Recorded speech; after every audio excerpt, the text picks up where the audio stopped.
People send me messages and they criticize me, say, Pat, you're at the office every day and you're posting videos on Instagram. It's not the responsible thing to do. You got a family. You got this. People follow you. Why would you do something like this? I've missed 3 days of work since they announced the economic shutdown. When I say 3 days of work, I don't mean during the weekday.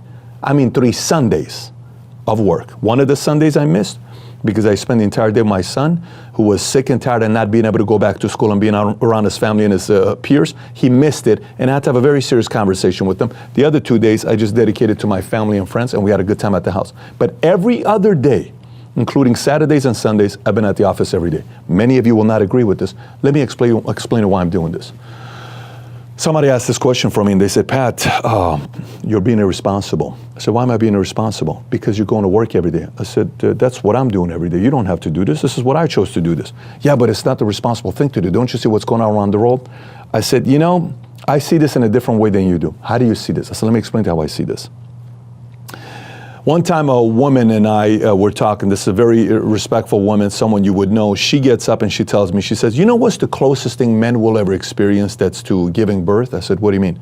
You know what's the closest thing men will ever experience to the pain of a woman giving birth? I said, what is it? She said, starting a business. I said, what do you mean by that? She says, I've given birth to 2 kids and I've started a company.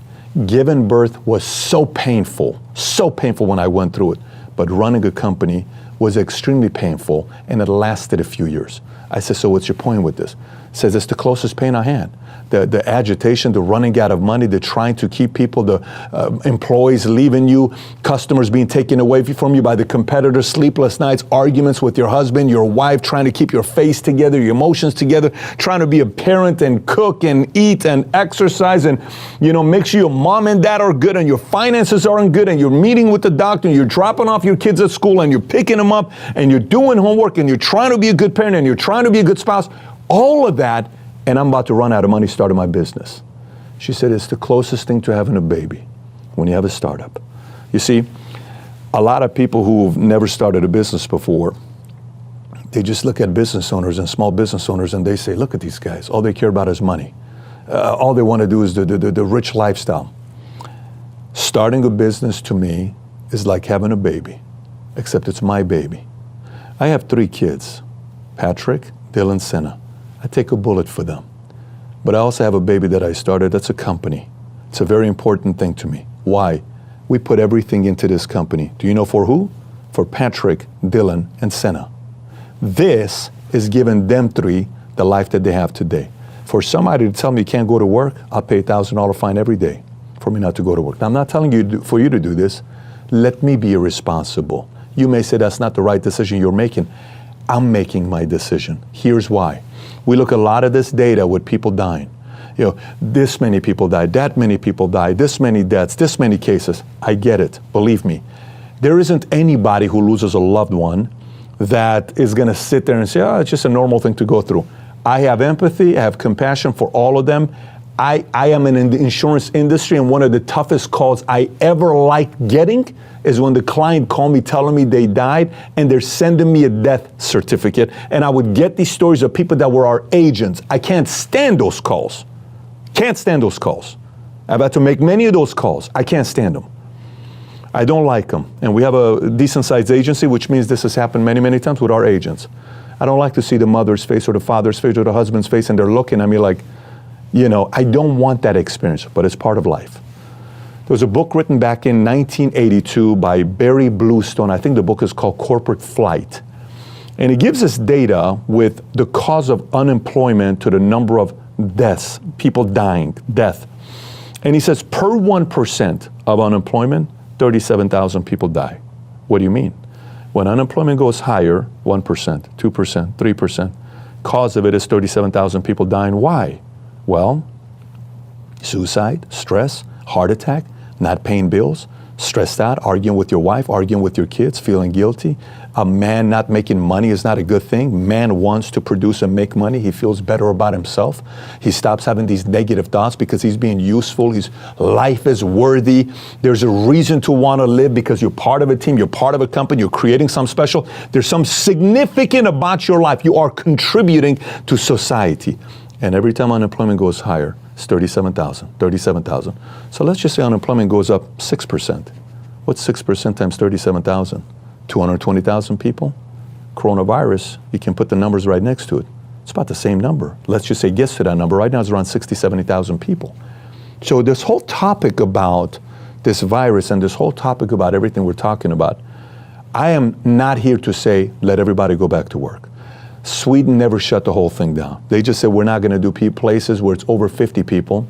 And, you know, here's the options that people have, certain people staying home, businesses opened up, restaurants, bars, but not big functions, not big events. And they've gone about their business. Their economy hasn't taken a big hit. 30 million unemployment? 30 million? That doesn't include how many businesses went out of business while all these bigger companies are being bailed out, and the middle America people are getting their tails handed to them. That's okay with? No, I'm not okay with that. So again, I didn't tell you you're going to like my message here today. I don't think you're going to agree with my message here today. But some tells me there's some of you guys out there that are sitting saying, I don't know, Pat, I kind of relate, but I'm scared, man. I'm scared. What do I do? What do I tell my mom? What do I tell my wife? What do I tell my husband? They all disagree with me. I get it. I'm not telling you to do anything. I'm just telling you what I'm doing. Simplifying it and then taking immediate action, to me, are the exact things people need to be obsessively focused with right now.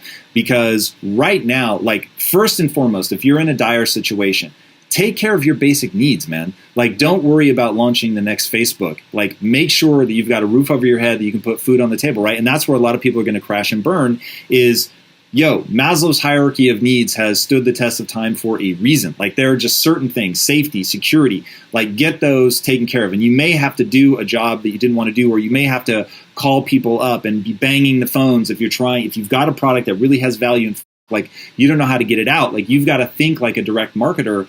And this is like where I think my own story confuses people, because like, I'm so intense and, I've got like that raw spirit. But the reality is I'm not a burn the ships at the shore guy. Like, I'm a, keep your day job, man. Like, when we launched Quest, we had a software company. So during the day, I was running a software company, and nights and weekends, I was making protein bars because I wanted to see if this would work. Like you're saying, make sure there's an audience before you go. Like, we didn't get a warehouse and start buying equipment until we were selling protein bars. I don't even think we bought the equipment until we were already profitable. So we were making the bars by hand, which was pure insanity, making the bars by hand ourselves nights and weekends to make sure that there was something real there. So what advice do you have for somebody who's like, I just lost my job and I feel totally out of control? What can they do as a solopreneur to get like that first audience, to get that first sale? Yeah. And I want to first off agree with you. People message me all the time like, I read your book. I'm going to quit my job and do this thing. I'm like, no, don't quit your job and do the thing. Like, keep your job. Because you know as well as I do that, like, when you have that, like, the uncertainty and like, it makes the pressure so much higher and it makes it so much harder to like get creative and figure things out. When those needs are met, it's so much easier to go figure things out. But someone like, it's funny because I've had this conversation with some close friends who've lost their jobs, who are freaking out right now. And I tried to explain to them, I'm like, you have to understand that, like, the money didn't just disappear, right? Like, we're in like this great wealth transfer where things are shifting around. Like, I don't know if you know Perry Belcher, but he's one of my friends who owns survivallife.com. And you look at Survival Life in the last 30 days has made more money than the last like 10 years combined, right? Like, money is shifting over there. And you look at, like, it's not that it's disappeared. Like, people still have money. They're just not going to the movie theaters and the restaurants. They're spending it other places. And like, it's understanding that. And so if your whole world just got pulled away from you, it's not that the money just evaporated, it just got transferred somewhere. So the first thing I'm doing is looking like where is this getting transferred? Like, what are the companies and the businesses that are making more money right now? Like, they can't handle it, that they're looking for more help because man, all of a sudden, because of this new circumstances, everything's just growing like crazy. So that's the first thing. The second thing I look at is like, what is the skill set that is the most valuable inside of a company? And I've got a friend who's a dentist. I tease him all the time because, most dentists, like, they're the dentist. They like, that's the most important person in the business, right? I'm the person who does the thing on people's teeth. And I had this whole conversation. I'm like, you're not the most important person in your business. He's like, yeah, I am. Without me, they can't clean teeth. I was like, the most important person in your business is the person who can get customers to come in the front door. Because that person can't bring customers in the front door. You have no teeth to clean. Therefore, your skill set is useless. I'm like, the most valuable person in any company is the person who we call them rainmakers, who can make it rain, who can bring people in. And so like, that's what it comes down to, like, this book, Traffic Secrets. It's like the person who can drive traffic, who can bring the customers in, becomes the most valuable person in any company. I have friends who are so good at driving traffic that they literally we'll find a company that's struggling or maybe on the downside, and they'll come in and say, hey, look, I can bring you the thing that you're missing. It's the holy grail for your business and all businesses. It's customers. And I can bring you as many as you want, as often as you want. The only thing is, like, I don't work for money. I work for equity. So if you want me to do this, I want 30% of your company. And people are like just handing them the company. Like, here you go. Because you can make it rain. You can bring me customers and you can bring leads. And so, like, I start shifting. Like, if I got to figure out a skill set in this market, it's like the most valuable thing I can learn is how do I make it rain for a company? And then I can go plug into companies I like, find a company, like whatever that is. But now you're so valuable that, like, when things start going down, like, I figure, like, the dental office, the two last people standing is the dentist and the dude who brings in customers. Like, they'll fire the receptionist, they'll fire the girl who does your teeth, like, all that stuff gone except for the person who brings the customer in and the person doing the actual fulfillment of the service. And so, like, it makes you so valuable. I think that I'd be aligning with that, figuring out the markets, the industries, the businesses that are, like, booming right now, and then how can I go plug into those and become the rainmaker? Because then you can write your own paycheck from this point forward. And that's really the stability I think that all of us want, is to be able to have that. And if you have a skill set like that, you become invaluable. Everything is changing right now. Okay, folks, everything is changing. You got to know right now what's changing. Look, I'm not a doomsday person. I'm not a super positive person, but I'm definitely not a doomsday person. I know we'll all come back from this, but it's going to be different. It's going to be painful. And I always say, man, prepare for the worst. And if it's not that bad, then fine. But you may as well be prepared. So what I hope to do through whatever I've learned over my lifetime of getting through cycles, I've been through, like, not been through this one yet, but I've been through 1995, 2000, 2001, 2008. Hey, Ryan, how you doing? Hey, thanks for having me. How are you? People were just asking me about, hey, how long is this going to last? How tough is it going to be? Ryan works with me. Ryan Secco, you guys should follow this dude. And he's a good guy. He is a good guy. He works with me every day. I called him earlier today. I said, bro, this is going to be ugly. All we can do is so hey, Ryan, when I say that to you, do you think I'm being what's your analysis of that? Do you think I'm being negative? Because I think some people might think I'm being negative. Or... No, I think it means you just got to keep pushing harder and harder each day. Because if you stop pushing, it is going to be ugly. It's going to be nasty. So, for me, when you tell me that, I'm like, okay, what do I need to do to keep pushing? Yeah.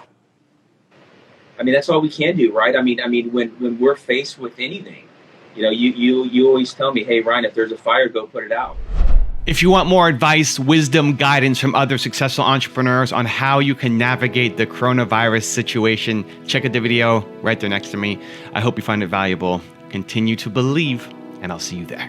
Probably is going to be a recession, might be a depression.